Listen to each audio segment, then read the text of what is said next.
has faith in God does not lose hope in Him. But we must work hard.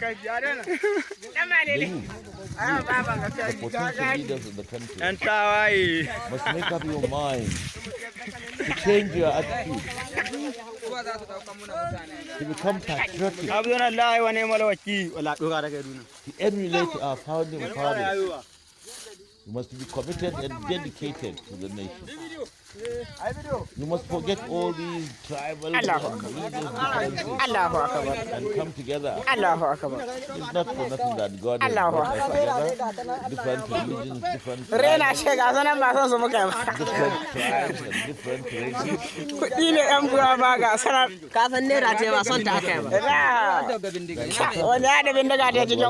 learn to live together peacefully because of the role we are going to play in leading others. If we are not united at home, if we don't respect one another at home, if there is no peace in Nigeria, nobody outside will respect us and accept our leadership. The youth are the answer.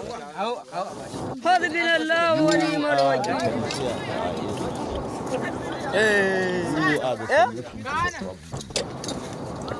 You are the vanguard of the revolution and the weeklies. Here's my take this morning. Good morning, everybody. I'm very.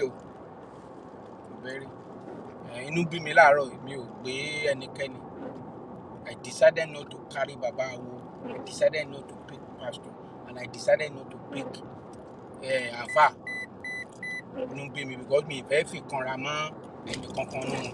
I don't want make I turn my own anger against anybody. That's why I drive alone today. If you know they join me, please like, I beg share. Make all of us where we dey for Obodo Oyinbo, make we speak, talk. If not, this thing will come back and backfire on us. Some people will say, la joko, iṣẹ́ ẹni ògbó, iṣẹ́ bá rubbish, kò sí nǹkan tó lè ṣe sí. Okay. But let me tell you, this country that you are in, maybe you are now in Europe and you are now in America, wherever you are, out of African continent, or maybe you already escaped to somewhere like South Africa or wherever you are. Do you see what is going on in South Africa with the fellow Nigerians, with our brother and sister there? Do you check online? Do you call? Because I have someone there. I have many people there, not only someone. I want to to South Africa. Baba mi Gabriel Mukin, do anything you. No, be only one person. Now I know for South Africa. If you see the thing where people feel eyes they see, ní South Africa tó jẹ́ pé South Africa nígbà ayé Ọbásanjọ́ ó ní oyè tó ń yọ ní sálárì àwọn èèyàn, àwọn ológun, àwọn many people ìtọ́jú wọn rí. South Africa ń báyìí ọba kan ti wá jẹ tí ò mọ Joseph fún South Africa nítójú àwọn Nigerians ń rí ń bẹ̀ lọ́wọ́lọ́wọ́ tí mo yìí bá yín sọ̀rọ̀ kò ṣe farawé. A mọ̀ pé àwọn Nigerians kan olórí burúkú ni wọ́n o, ibikíbi tán bá ti dé ọmọ àtòkòdé wá bàlújẹ́ ni wọ́n. So but that notwithstanding, ọba kan máa padà jẹ tí ò ní mọ Joseph ní Nàìjíríà, máa jẹ tí ò ní mọ Joseph ní Nàìjíríà. Why am I saying all this?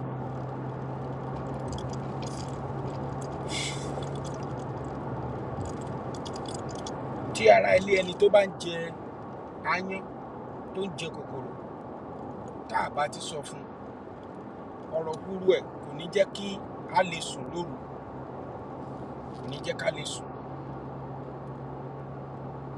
Òun ló ń ṣẹlẹ̀ ń sìn. Who is the genesis of all this disgrace you guys are giving to us all over the world? Who is the genesis? Ó díjọ́ kan lónìí tí ẹ̀gbọ́n mi Bọ́lá, ẹni tójú ẹ̀ yọ ọbọ̀ tí ò fọ́, tí ò dẹ̀ tí ì lè fọ́, gbogbo power tó ní subsidy is gone, declare state of emergency, tó ń pàṣẹ tí ò dẹ̀ sẹ́ni tó lè dá lọ́wọ́ kò yìí.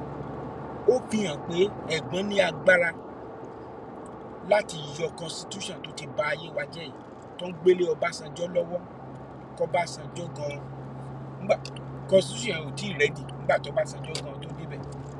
And who caused all this mess is this same Ọbásanjọ́.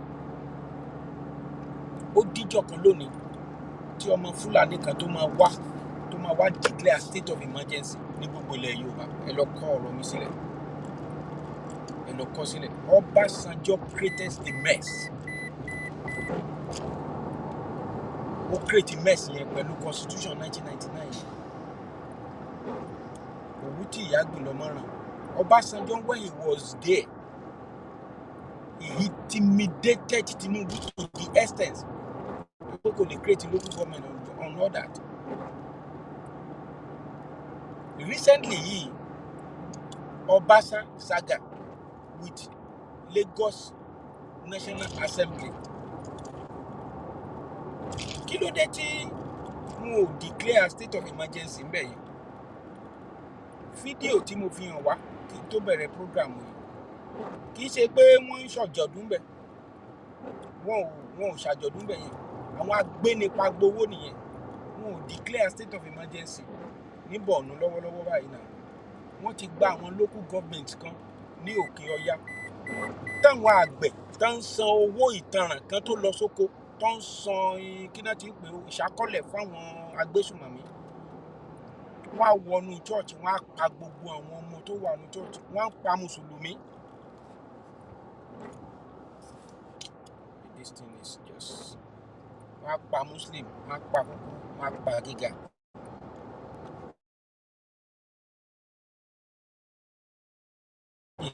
Of northern side, why is it not state of emergency níbẹ̀ wọ̀nyí? Méjì ń jà, èèyàn méjì. See, this thing has painted us internationally. If I am an investor, I will never bring my money into that kind of situation. Torí mo mọ̀ pé the judiciary wọn ò ní protect interest mi, wọn ò ní protect business mi, wọn ò ní protect me. Shell has been sold. Big company have run away because the judiciary, the law system in Nigeria is broken. See what happened. See what just happened. Why can't we just do it right once?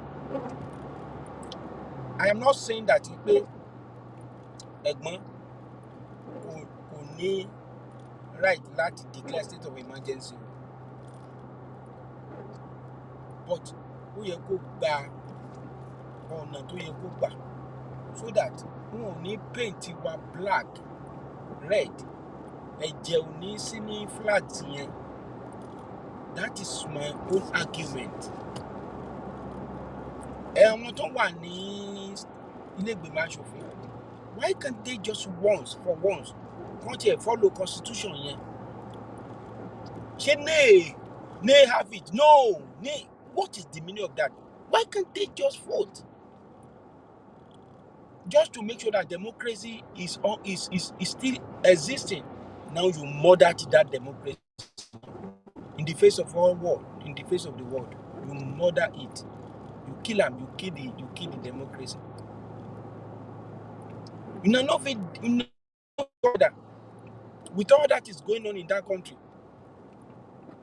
that is the source of income of this democracy. That's River State. It be the source income for decades. ibi tí Nàìjíríà tán wọ́n fi kòkó lẹ̀ ẹ fẹ́ palẹ̀. And that is why I am advocate. I'm a strong advocate. I am not gonna support anybody that says totally ní ká pínlẹ̀ kan náà gbua. No, it can never happen. Ẹ̀yin gan mọ̀ pé ẹ fi ń purọ́ ni. But let us go and develop our space. We can develop our space. Epo yìí nìkan ni.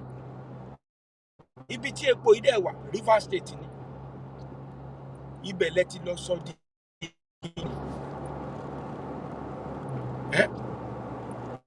Àwọn western world nínú àwọn kìíní wọn máa dùn ni.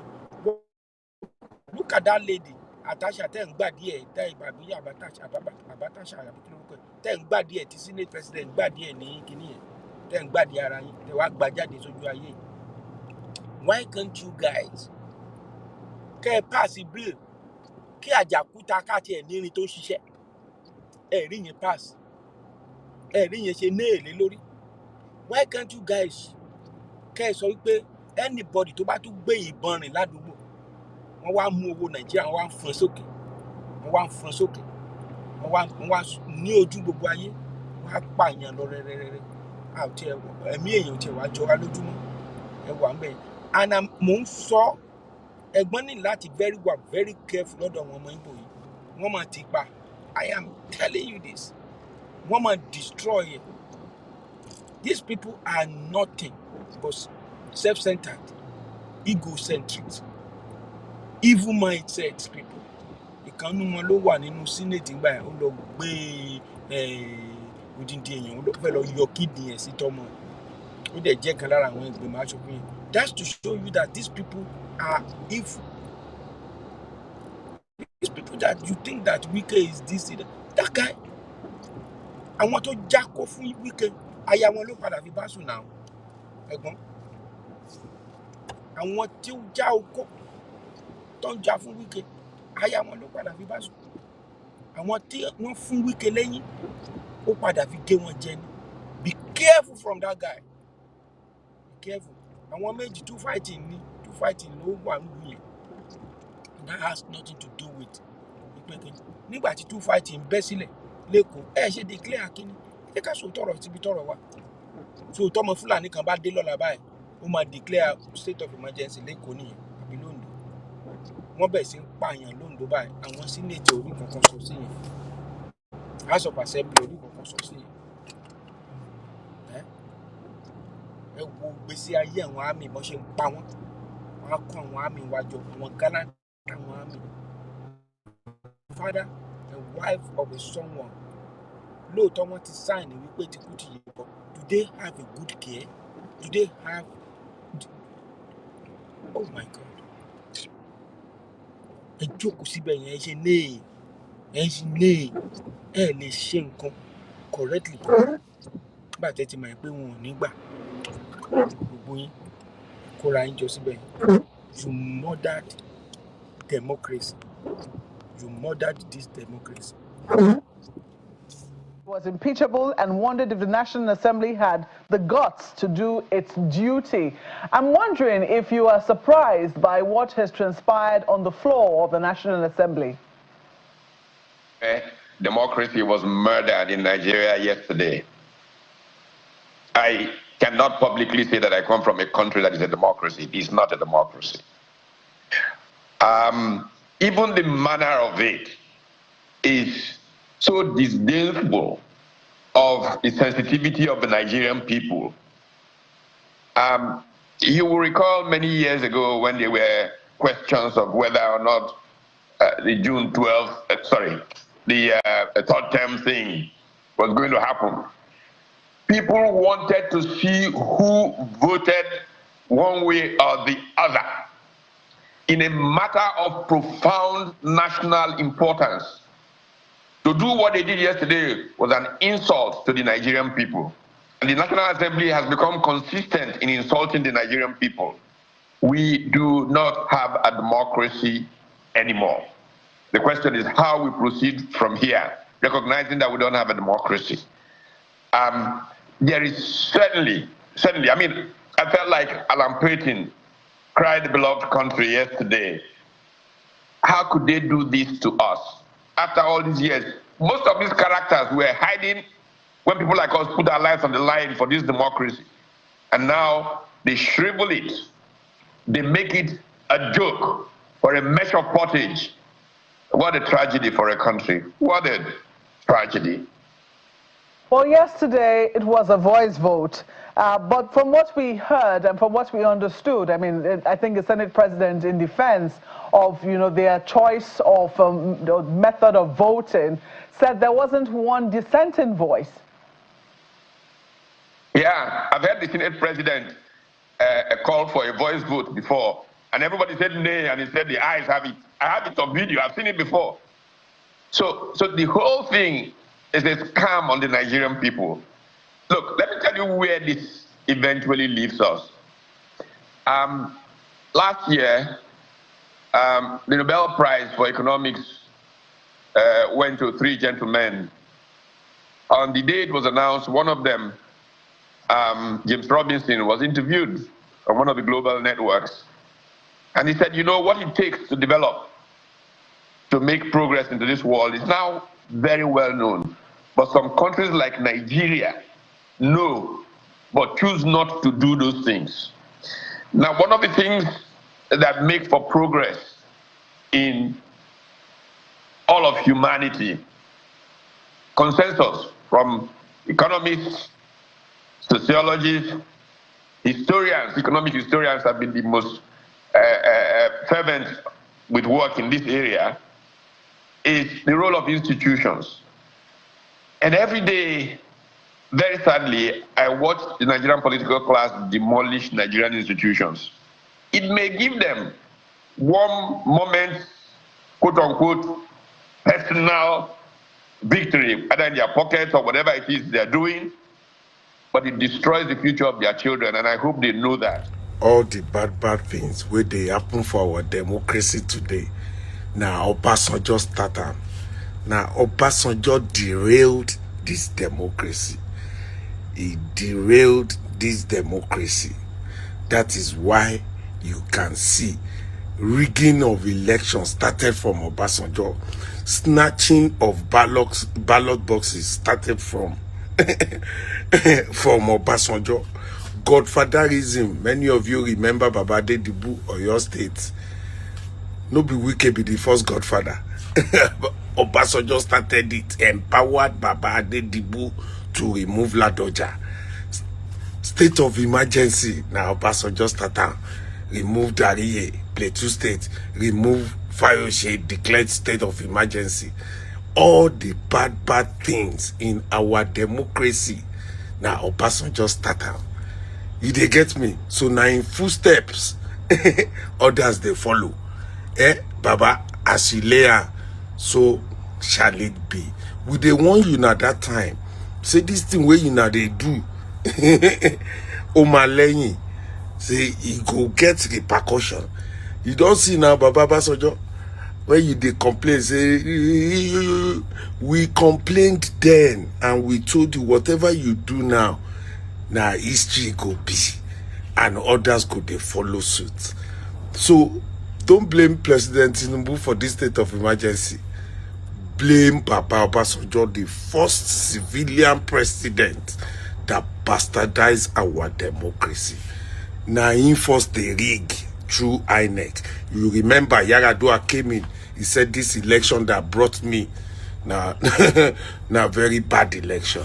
Now he start all the bad things with our democracy.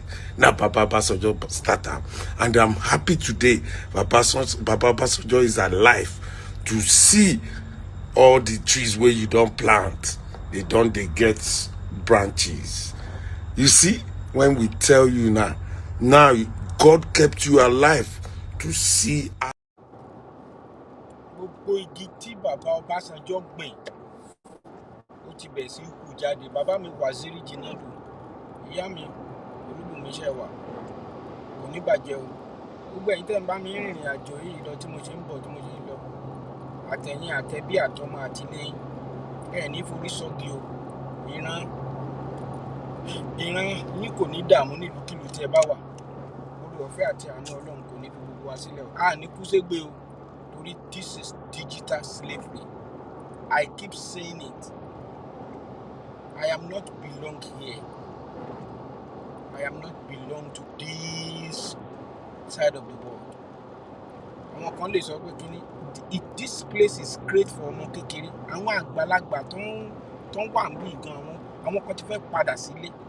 Ayé ti sú. You can imagine, sir. Mo ká tí lánàá bá ra ilé. Àwọn tó ń ṣiṣẹ́ ní tán wà ní health care, tán wà ní home care nǹkan kan bẹ́ẹ̀, àwọn ló wá ẹni tó ní ilé ibi tó ń gbé àwọn arúgbó ló fún mi ní ìwé yẹn. Ní pé bó ṣe rí nìyẹn láyé mi. Ẹ máa gbọ́ nǹkan tí mi fẹ́ mọ́ mi Olúbùnmi. Mo mọ̀ pé ìsídàkẹ́ ìjọsìn àbí kankan. Bàbá mi Wàsílì Jìnàdù ẹ̀ ní tẹ́jú ilẹ̀ mọ́lẹ́sà. Ṣé rí àná mi ò mọ̀ bóyá London ni bàbá mi Wàsílì Jìnàdù wà, mi mọ̀ bóyá ọ̀dọ̀ yín ṣe rí, ṣùgbọ́n ní US bí báyìí sá ẹni yẹn wá ó bá fún mi ní mo bá kà orú àná mo kà, in fact ẹkún dẹ̀ gbọ̀n mi. Àwa tá a sọ pé a nílé ara kíní kan liability burúkú lára.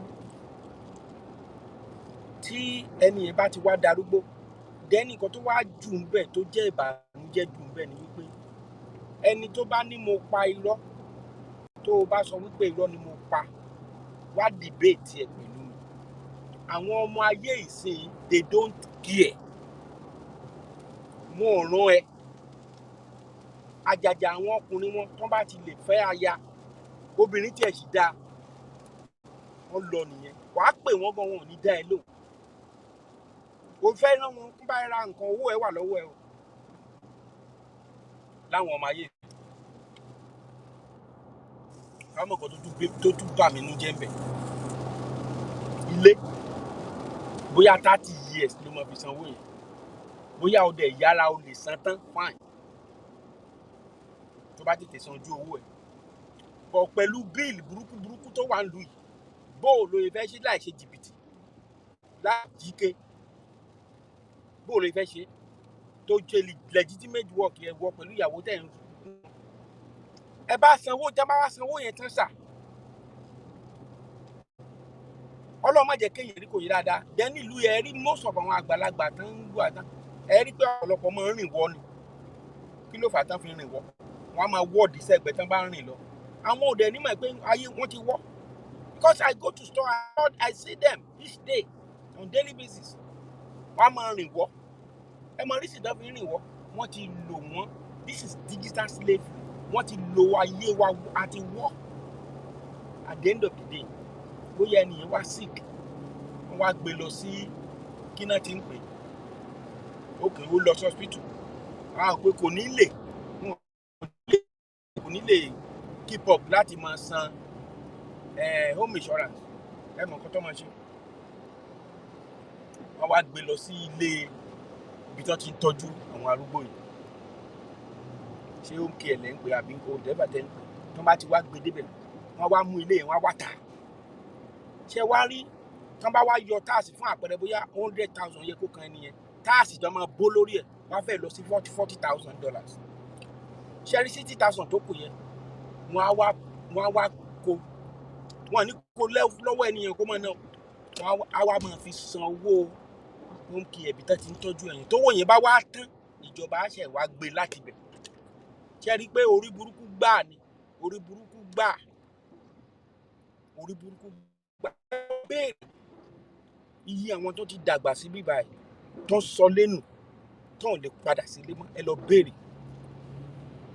Mi ìdẹ̀ rí nǹkan tó wà ní abẹ́ ọ̀run yìí gẹ́gẹ́ bí ìwé oníwàásù ṣe wípé kéèyàn jẹ. Ọkùnrin kan ló dẹ̀ kọ ìwé yẹn, Solomon, níbi tó jẹ ayé dé. Ayé gan mọ̀ pé Solomon ní jẹ òun. Ó fẹ́ ìyàwó fẹ́fẹ́fẹ́ àlè tó ní ju ìyàwó lọ. Ó jẹ àgbákàmáyé. Ó wá parí ẹ̀ sí pé ó lóun ò rí nǹkan kan ní ayé yìí. Lẹ́yìn ìgbà tó jẹ tiẹ̀ tán ni ju pé kéèyàn jáde kó jẹ. Ó ní nínú sàárè téèyàn ń lọ sí yẹn, ó ní òmùlẹ̀ mú, ó ní kò sí kankan. So kí lèèyàn wá ń ṣiṣẹ́ bí àṣekú sílùú òyìnbó téèyàn wà fọjú alẹ́ máa wọ́ọ̀dì rìn ní títì. Ẹ lọ wo wọn, most of àwọn àgbàlagbà yẹn wọ́n wọ́rin ni, ìmí àkábà, ìmí ò le, because iṣẹ́ ìdúró ó dẹ̀ jẹ́ iṣẹ́ ìjókòó ló máa jókòó bí ẹni máa káyé ẹ̀ máa bàjẹ́ ni. It's very sad, very very sad. This is a full digital slavery. Full, if you have opportunity láti gba owó kówó tó bá ní lórí ilé ní ìgbà tára ẹ̀ ti pé tó dòjì lé gbogbo bó jẹ́ yàrá kan ló máa lọ rìtáyà sílé tó máa ní kọ́ńbàdì tí wàá ti lè máa jẹ organic food. Èmi ń bá ẹ̀ ń sọ òótọ́, ó lè lẹ́nu mi rùn. Ṣé rí, kò sí ọjọ́ táyé ò ní dàrú, kò lè dá sí.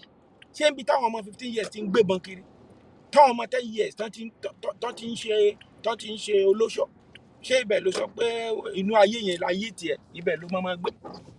Kò lè dá sà. I am telling you, it's getting worse each day.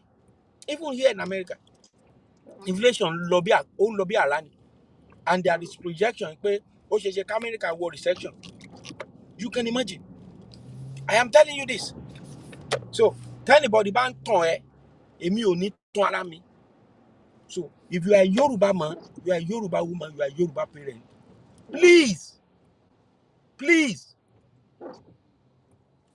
ṣiṣẹ́ níwọ̀nba. Ọ̀rọ̀ tó bá lè sọ fún ìjọba, ká ẹgbọ́n Tinubu kẹ́ bá sọ̀rọ̀. Béèyàn bá kó gbogbo owó ìlú ìtò kó gbogbo ẹ̀, ikú ló máa padà gbẹ̀yìn every one of us. Ikú ni. And mo gbé bẹ́rí fún bàbá God fún yẹn. Tó bá jẹ́ pé àwọn olówó olórí burúkú yìí tán rí ọ̀rọ̀ tán rí di ikú ni, àwa wọ́n mọ̀ fi wá ṣe pẹpẹ súpù jẹ lẹ́yọ kọ̀ọ̀kan lálẹ́ ni. So ẹ lọ declare state of emergency ní ìlú tó ti ń pààyàn káàkiri. Ibẹ̀ ni kẹ́ ti lọ declare state of emergency. Àwa tá wà ń lo òyìnbó tẹ́rọ wípé ẹ ti dé final stage. Irọ́ ló pa. Irọ́. Ṣé mọ̀ pé mi tẹ́ ń bá ti ń sọ̀rọ̀ tèmi? Èmi ò live fake life bẹ́ẹ̀ ṣe rí mi yẹn. I no dey live. Tó bá jẹ́ ṣe kóòtù kan mo ní òní máa wò, mi ò ní lọ Joseph Lamborghini kí lọ fi ya picture. Láyé tí mo ní ni mo mọ̀ pé mo ní. Owó téèyàn san gan lórí ilé yẹn lóṣù kéèyàn máa san $2,500 ní ilé, àǹtẹ̀mí yẹn sì dá o.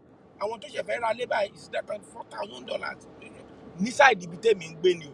Mi sọ ti East Coast o, torí wọ́n ní leadership ní bóyá Texas àbí whatever ibi kan. I don't know. Òun bí tèmi wà lèmi mọ̀ ń pa ẹ̀, mi mọ̀ ń pa ibi mi. Ẹ ṣírò owó yẹn sówó ilé tó jẹ́ pé tẹ́lòmíì bá rí 10 million báyìí, á fi kọ́ yàrá méjì àti kìíní tí ò dẹ̀ tiẹ̀ tí rẹ̀ á gbé fúnfìn kékeré kan lé lórí, á máa jẹ adùn, àṣìkù síta ní kìíní, kì í ṣe GMO food ni ó máa jẹ. Ibi tó ti yẹ kẹ́ ẹ declare state of emergency, ẹ declare Londo. Wọ́n ti fẹ́ pa wọ́n tán Londo báyìí. What they want to do right now is to see the governor for him to address them. However, they are being led by the Amotekun commandant in Ondo State.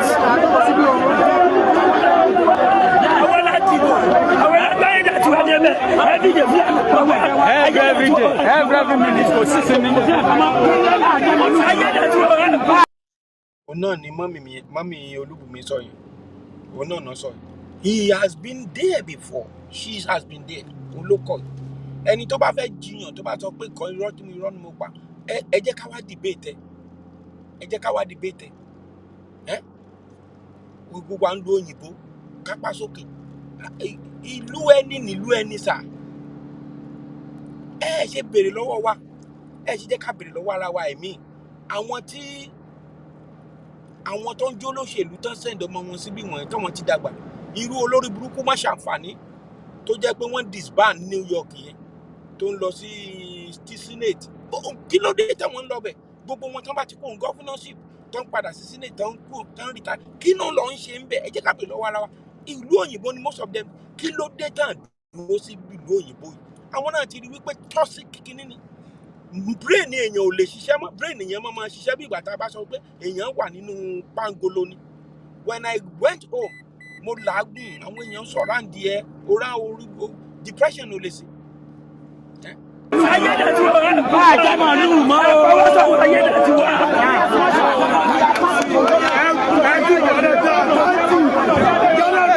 January to March, 30 people Fulani is already gone. We are fighting inside Ondo State against a Fulani killing us. Our government are not saying anything. So we are.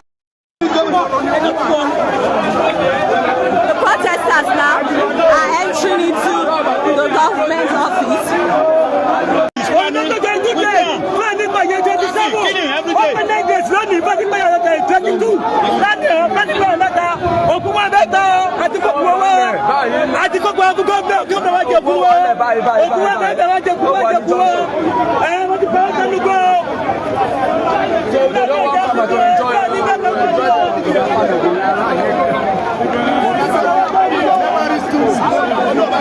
Currently, we are at the government office in Alawo, where members of some communities in Ondo State are protesting the state of insecurity in their various communities. As you can see, the protesters have been left into the government office. And we have to protest against.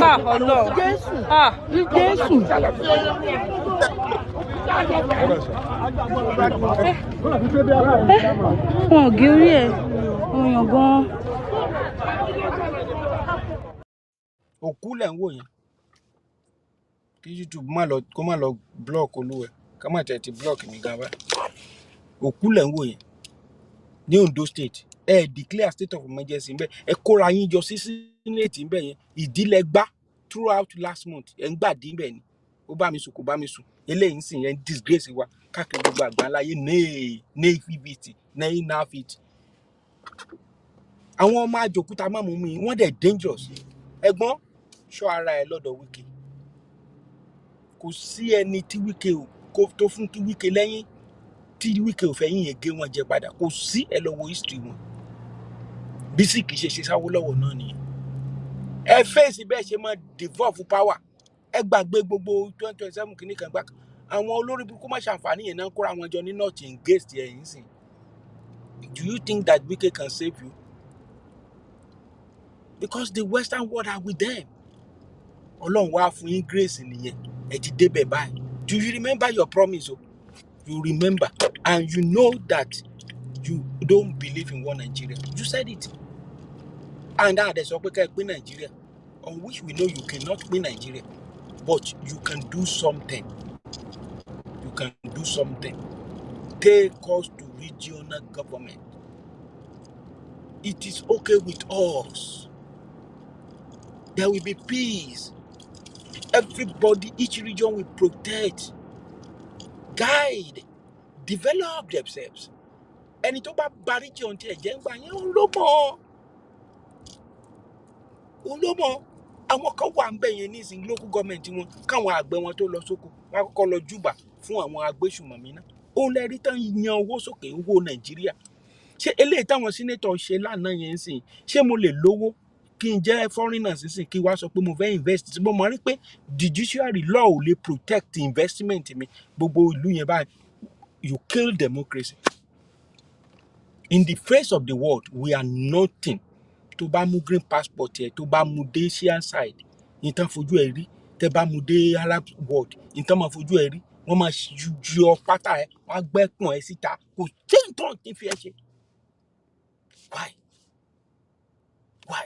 Irú àwọn political class tá dẹ̀ ní lọ́wọ́lọ́wọ́ ẹ̀yin lẹ́dẹ̀ jàǹfààní Awólọ́wọ̀ most of you ẹ̀dìẹ̀ lẹ́ ń jẹ nígbà tẹ́ ń lọ school gbogbo school tẹ́ bá yí ẹ̀ jẹ́ ẹ̀ káwọn ọmọ yín kó ń bẹ ẹ̀ sọ school wa ẹ̀ sọ dìdàkudà. Mi tí ì rí ìlú tí òfin méjì rúlu ẹ̀ rí òfin sharia àti circular law mi tí ì rí níjọ́ tí mo ti délé ayé mo wá mi rí òfin méjì ń rúlu ìlú kan òfin méjì ń rúlu ìlú kan ẹ̀gbọ́n ẹni tójú ẹ yọbọ tí ò fọ́ ẹ má jẹ́ kójú yìí fọ́ ẹ ṣe ní tó yẹ ká ẹ ṣe ẹ̀gbọ́n ẹ má jẹ́ kójú yìí fọ́ ẹ ṣe tó yẹ ká ẹ ṣe. Bàbá mi wá sílẹ̀ mo kí yín ìyá mi olóbó mo kí gbogbo ẹ̀yin yẹn wá ojú ní tiwa á ní tẹlẹmítẹ lójú gbà lọ́wọ́ Ọlọ́run ìyá mi náà tù.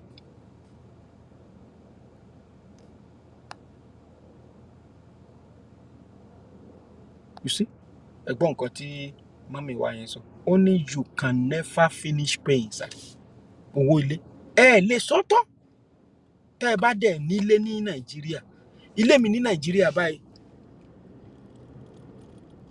Ilé tọ́lọ́run jogún fún mi ní sọ yìí ẹ̀. Ó bíbá. Mo ń plan jọ́ kan. Èmi pẹ̀lú bá ń gbé. Ẹ jẹ́ ká tẹ̀ lọ wálé mi rà ká fi lè rent. Kẹ́ ẹ tó wá fi eléyìí tẹ́ fẹ́ tà yìí, kẹ́ ẹ tó fi rent, kẹ́ ẹ gbowó lórí ẹ̀, kẹ́ ẹ gba escrow lórí ẹ̀ pé ẹ fẹ́ rà. Nígbà tí mo gbọ́ iye tí màá máa san lérí eléyìí tá ṣe fẹ́ rà yẹn. Torí mò ń wá ibi tí compound ẹ máa fẹ̀. Bóyá èèyàn á gbé container síbẹ̀, kéèyàn máa kẹ́rù sínú ẹ̀, kéèyàn ship sílé, kéèyàn lọ máa fi ṣe, kéèyàn máa lọ fi help àwọn tó kù díẹ̀ káàtó fún. Nígbà tí mo fẹ́ ra létélé kẹ́mu pé mi lè máa pákó agbára mi gbé torí àwọn ọmọ ayé ìsìn. Tẹ́ mọ̀ mú wọn, tẹ́ mọ̀ nìkan lọ. Èmi máa so oúnjẹ tí màá tún máa bá yín pákó. Ọlọ́run ní bá ayé mi jẹ́. Torí mi ò fẹ́ nǹkan tó máa kó jà lẹ̀ torí tọ́mọ kan bá ṣe kíní èmi ò ń ṣe bàbá Amẹ́ríkà o. Máa kó gígbó ẹ lórí mi. Don't care. So mo wá nínú màá ra ilé tó ṣe but later sí mo wá rí pé kéèyàn ní compound gan. Àkàn pé mo ní compound màá ra kíní sí. À lè máa kó nǹkan lọlé láti lọ máa fi ṣe charity nílé. So ẹ̀yin ẹ̀rọ ibi tẹ́mi ti shoot ara mi lẹ́sẹ̀ bẹ́yìn. Mo wá rò pé òkè ìjà ká lọ wá ibi tí compound bí lèyìn ọkàn tí ẹ tóbi. Tẹ́ bá gbọ́ iye tán lá máa san. À dẹ̀ tún máa sanwó ibi yìí lọ torí tá a bá tètè ta àyè máa sanwó ẹ̀ lọ. Ṣẹ́rí gbájúẹ̀ system tó tó ní ayé yìí system abroad gbájú ilé tèmi ní sílé ọlọ́dẹ nìkan ló wà ńbẹ̀ ọlọ́dẹ and most of us tá a nílé sílé lónìí ọlọ́dẹ ló wà ńbẹ̀ kí là ń bá a ká gan téèyàn bá ti dé stage kan tó bá ti ṣiṣẹ́ dé stage kan please lọ sinmi kò sí nǹkan téèyàn ní láyé tó lè tẹ́ lọ́rùn bó pọ́n kó gbogbo owó Amẹ́ríkà fún oko kò lè tó ẹ̀ òun ló dẹ̀ fa táwọn bíbù wọn ṣe yìrìyìrì tán ṣe ń bẹ̀. So ẹ bá ń gbèdè mi owó tèmi ní ni mo yá wa láàárọ̀ yìí bínú ṣe ń bí mi tó mi ò gbé bàbá olówó ó dá mi dúró mo lẹ̀ lójú pásítọ̀ gan pè mí mi ò gbé kọ́ọ̀lù àáfàá gan ló burú jù owó láwà ní gbẹ̀ngbẹ̀ yẹn sórí mo ní láwà ní ìgan kò lè gbanú mọ́tò mi láàárọ̀ mo yá kó lọ́dọ̀ ni kí ló fà inú ń bí mi. Àwọn sẹ́nítọ̀ wọ́n pa democracy ní àná o wọ́n pa àgbàtàn yín lọ́rùn. Was impeachable and wondered if the National Assembly had the guts to do its duty. I'm wondering if you are surprised by what has transpired on the floor of the National Assembly. Democracy was murdered in Nigeria yesterday.